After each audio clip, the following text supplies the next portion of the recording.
When the Renault Triber arrived in 2019, it made people sit up and take notice.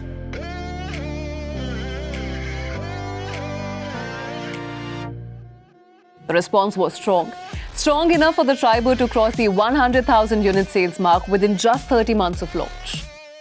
No small feat for an affordable sub-4-meter people carrier.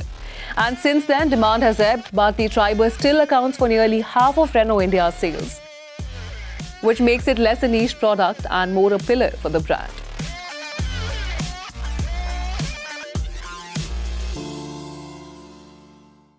So to keep it relevant and in step with the times, Renault has given Triber a meaningful update, one that touches both form and function.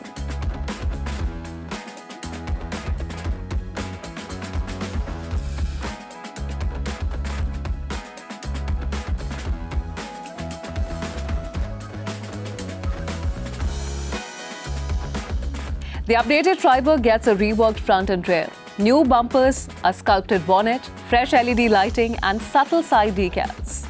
The gloss black door handles continue the two-tone theme, adding a bit of visual cohesion. The new plastic wheel covers deserve a mention too. They do a surprisingly good job of passing off as alloys from a distance.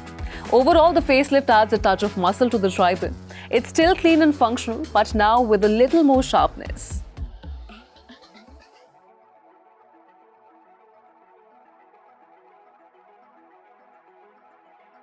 The Triber delivers decent quality levels.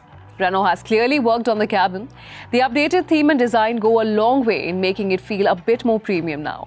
That said, there are rough edges. The switchgear quality could be tightened. The vibrations through the gear shifter are hard to ignore. But on the plus side, nothing about the exterior screams cost cutting, which is a compliment in this segment. This is where the Triber reminds you why it exists. The space on offer and the sheer flexibility of seating configurations are impressive, so much so that you quickly forget you're in a sub-4-meter car. The second row gets a 60-40 split with slide, recline, fold and tumble functions. The third row can be removed entirely, opening up a respectable boot. Add to that features like wireless Android Auto, Apple CarPlay and a wireless phone charger, and the Triber starts punching above its weight in the value department. Powering a 7-seater with a 1-litre naturally aspirated petrol engine is at best an optimistic decision. And it shows. In the city with light loads, the Triber manages just fine. For solo driving or short commutes, there's enough performance on tap, and accessing it doesn't require much effort. But if loaded up and taken to the highway, its limitations become evident.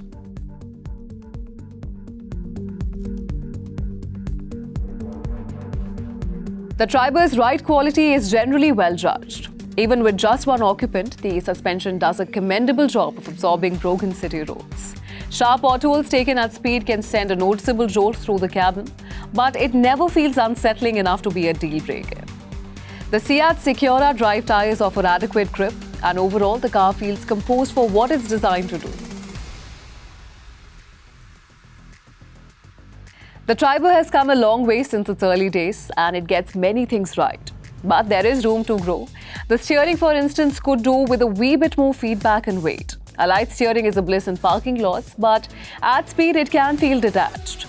This update would have been just the right moment for Renault to introduce a stronger engine option, particularly for highway users. The addition of the turbo petrol engine with the CVT gearbox from the Renault Kiger is something we hope is in the offing. As it stands, the Triber remains a smart, practical and honest offering, one that knows its role and plays it well.